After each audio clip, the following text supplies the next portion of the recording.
Shiv Sena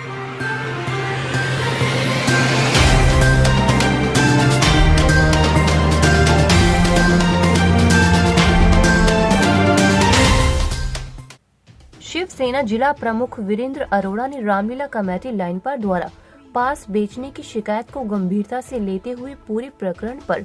ADM city को civil line महोदय से वार्ता करके पूरे प्रकरण में अभिलंब जांच करवाने की मांग रखी। शिवसेना जिला प्रमुख ने कहा कि प्रशासन यदि गंभीरता से इस विषय को नहीं उठाता तो शिवसेना कल रामलीला मैदान पर धरना व ज्ञापन देगी। रिपोर्ट अजय सक्सेना। सर, मैं शिवसेना का जिला प्रमुख हूँ। क्या मामला भाई साहब? यहाँ पर हम पहली बात ये जो है, आज रामलीला है, नवरात्रों का ये महापर्व चल रहा है और उसके बाद हमारे विजयदशमी का एक महापर्व होता है। इसमें सबसे पुरानी रामलीला लाइन पार में है। उसके अलावा भी बहुत सी रामलीलाएं चल रही हैं और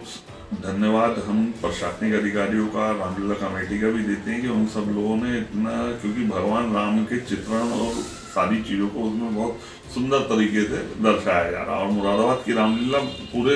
देश में विभिन्न जगहों पे जाकर के रामलीला करती है। और हमारा सबका ये जो हिंदू संगठन है, राजनीतिक संगठन है, सामाजिक संगठन है, उन सबका ये है कि इस टाइप की जो रामलीला है जो इतने पुराने वर्षों से समय से चल रही है, इसको और तरीके से आम जनमानस तक और नवयुवक तक इसको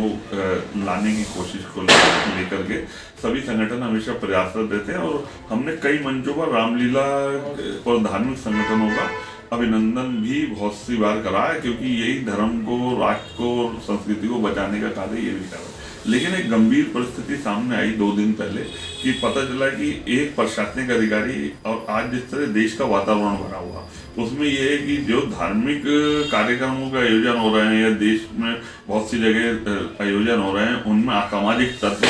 कोई स्थिति खराब न कर दें, उसके लिए प्रशासन लगातार मेहनत कर रहा है। और वो हम लोग प्रशासनिक अधिकारियों को यहाँ भी देख रहे हैं कि रामलीला में जाकर के अधिकारी, उच्च अधिकारी, एडीएम सिटी, एसपी, एसएसपी और सब लोग जा करके उसे की किसी भी तरह की, क्योंकि आप लोगों को याद होगा कि कुछ समय पूर्व रावण गिरने की घटना पे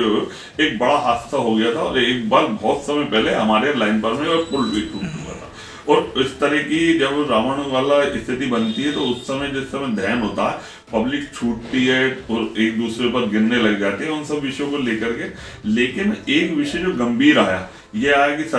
प्रशासनिक अधिकारियों ने एक बात कही कि हम लोग जो है ट्रैफिक को भी कंट्रोल करेंगे, लोगों को भी करेंगे। उसके लिए रामलीला कमेटी और इन्होंने मिलकर के व्यवस्था बनाई जिसमें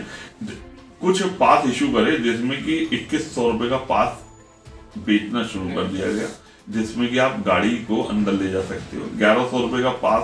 की हमारे पास सूचना है कि ये सूचना मिली कि भाई 1100 रुपए के पास से आप फैमिली के साथ आकर के बैठ सकते हो, 500 रुपए के पास से 2 लोग आकर के बैठ सकते हो। ये जब बेचने की गंभीर बात हम लोगों के सामने है तो हमने शिवसेना की अपनी टीम को लगाया, उन्होंने गंभीरता पूर्वक काम करा और उन्होंने उनसे जो वहां पर एक कार्तिक बंसल है, रामलीला कमेटी से जुड़े हुए हैं, उन्होंने स्वयं सारी बातों को, उनसे पास भेजने की बात को स्वीकारा और वो चीजें हमारे पास रिकॉर्डिंग है। उस रिकॉर्डिंग को हमने उच्च अधिकारियों तक, माननीय एडीएम सिटी महोदय, सीओ महोदय, एसपी सिटी महोदय को और रामलीला कमेटी के लोगों को भी भेज दिया कि अगर ये सारी चीजें हो रही हैं आसान, इसमें ये आप कैसे संतुष्ट कर पाओगे कि इसमें असामाजिक तत्व या बेहुदा लोग इन पासों को नहीं लेंगे, क्योंकि पास बेचने के बाद तो कोई भी पास ले सकता है। तो एक पास देना इशू, इसके ऊपर मेरी एडीएम सिटी मैडम से चर्चा हुई तो उन्होंने कहा कि हमारे लिए एक गंभीर विषय है, क्योंकि हम ये पास इशू जरूर कर रही है रामलीला कमेटी,